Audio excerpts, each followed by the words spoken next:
17 minutes past 8. The recent preschool crisis seems to have been settled for the time being after the Korea Kindergarten Association withdrew its protest calling for institutions to keep their doors shut as the new semester got underway this week. Less than 10% of them, by the way, actually did so, members of the association. There was great public distaste for this, and that seemed to have been a factor, but there's still room for conflict as Seoul Metropolitan Office of Education has announced it will revoke the group's licence, and the government remains firm in its stance to adopt 3 so-called kindergarten bills on increasing transparency at private preschools.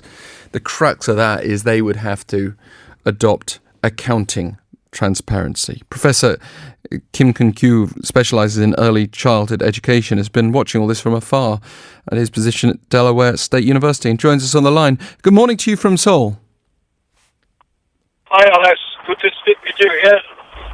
And as someone who's worked as a kindergarten teacher before, how do you assess this whole furore here? As an early childhood educator, I find this situation very unfortunate and heartbreaking, especially. I'm thinking about frustration the children and their parents endure during the standoff between government and private preschools and kindergartens. It is regrettable that both sides could not continue their dialogue and negotiations when I believe there is a way for them to come to an agreement. What do you make of the decision to withdraw the protest? What was it mainly, do you think, a case of caving into public pressure? Does it tell us anything about their motivations in the first place? Yeah, although it was a little bit late, I think it was a good decision to withdraw the protest. I believe that Hanyu-chong felt a huge burden understanding that they are potentially risking children's right to education due to their conflict with the government. In their apology statement issued on Monday, the association still blamed the government for trying to introduce this legislation. Do you understand or sympathise greatly with where they're coming from, wanting to have, I guess, some accounting freedom, independence? Yeah, I fully understand and sympathize the Hanyu-chong's position. However, I think their decision to leverage children's learning right in their struggle against the government is wrong.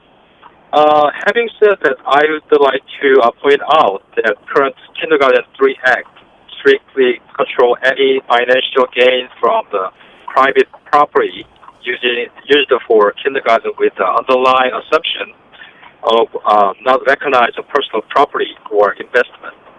In addition, the 3 Act has a regulation on school meals and the separation of private kindergarten founders and the operating entity.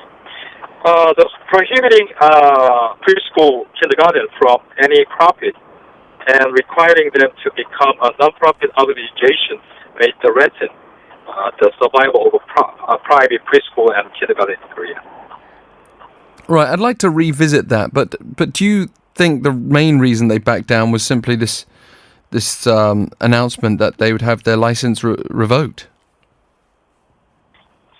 Yeah, I think that had some influence, but I think Hanyu-chong also considered the need of both children and parents. But this all started with the revelation of fraud at private preschools last year. Let's remember that. Were you expecting such a strong backlash from the association and from preschools? I did not expect at all. It is regrettable and unfortunate that severance of a dialogue led to such a strong standoff. I can see how private kindergartens feel as though they are not being recognized and appreciated by current government and Ministry of Education for all the contribution made to the significant progress in early childhood education in Korea. In addition, this huge opposition should have been expected when the current government tried to enforce 4,200 private kindergartens to adopt not only the edufine accounting system but also strict regulation in the administrative procedures.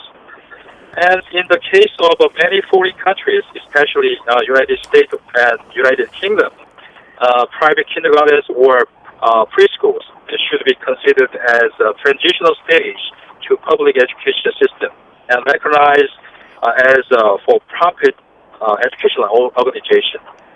Their administrative and accounting system should be assessed and evaluated and regulated, but with this reality in mind.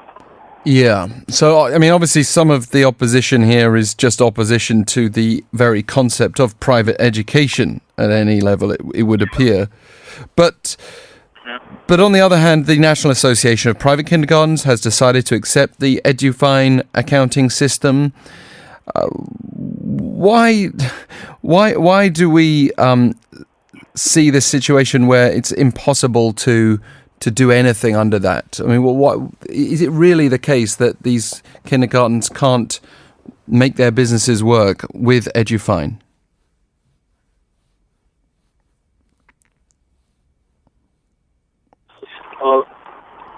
Can you narrow down? Yeah, sorry, Professor Kim. Sorry, we lost you for a second there.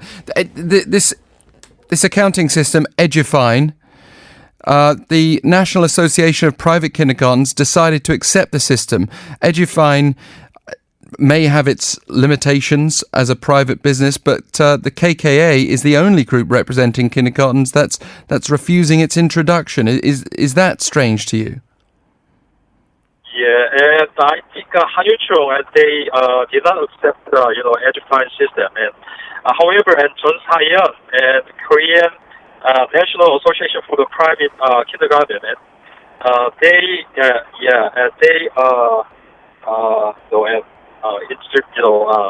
said that they are willing to accept EduFine. However, I think it would be difficult to consider John Sayeon as a representative association for the private kindergarten in Korea nationwide.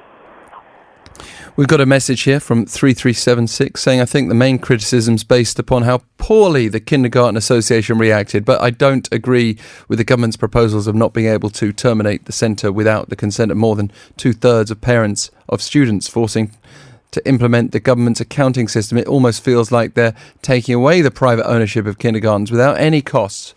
Thank you for that. Anyone else who wants to weigh in, again, #1013 for 51 per message. Professor Kim, the association compared themselves to fried chicken businesses, which actually did draw further criticism, but there is this major issue whether to view private preschools as personal property or non-profit education institutions. Can you just clarify your stance on that? Sure. My understanding is that under the capitalist system, private kindergarten or private educational institutions have been funded primarily through private and personal investment. Although the goal is not 100% in profit making, these private institutions are not non-profit in nature.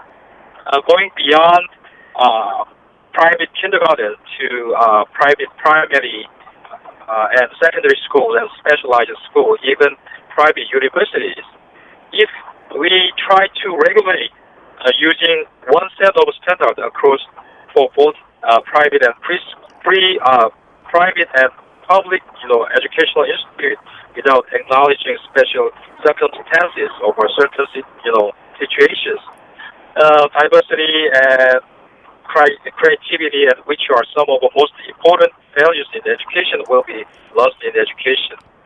It will also take away educational values of individuals involved in these private educational institutions. The government has a right to and should audit and monitor that financial and other types of support provided provided to private kindergartens are being properly managed. However, private kindergartens should be compensated for their work and financial investment. We are highly dependent on private preschools, we should point out. 3 out of 4 children attend them. the government is aiming to change that so that public or state-run kindergartens can account for 40% of children's preschool education in the next 3 years. Is that a feasible plan, do you think? Well, in my opinion, this is not possible to achieve in such a short time. Many economists and scholars have already pointed this out. Due to national budget problems, it is very difficult to expand national public kindergarten, exponentially in the next 3 years. In addition, even if they are able to send 40% of children to public kindergartens in the next 3 years, I think it will be difficult to ensure quality of education. Well, thank you very much, Professor Kim, for joining us today from Delaware State University, but taking a very keen interest in this issue here. Again, we've lost Professor Kim on the line there, but if you want to have your say, do you think it's time for a completely new approach to the way these associations represent these kindergartens? I'm sure that many of us, especially parents, would think, well, priority is the children and the parents. But someone's got to represent the kindergarten's interests. Powder Sharp 1013 for 51 per message.